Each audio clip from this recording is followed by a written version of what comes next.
Әлеуметтік желілерде Димаш Құдайбергеннің кішкентай кезіндегі видеосы тарап, қалың көпшілікті тәнті етті. Әншінің бала күнгі бейне жазбасын оның әкесі Қанат Айтбаев жариялады.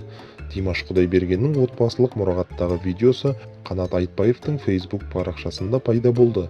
Бейне жазбадан тума таланттың кішкентай кезінде бидің түбін түсірген сәті көрініс тапқан.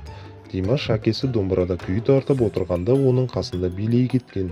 Желі қолданушылары сүйікті әртісінің бала күнінен үзінділерімен бөлісіп тұратын оның әкесіне алғысын айтып, одан тағы да көп видео күтетіндерін жазды. Қалың көпшілік Димаштың видеосына лүпілдерін аямай, оның астына түрлі пікірлерін қалдыруда. Біздің сүйіктіміз Димаш қой. Кішкентай кезінде де сондай сүйкімді болған екен, тәтті балапан. Димаш бидің де шебері екенін білмедік. Бала күнінен өнерге жақын өзі.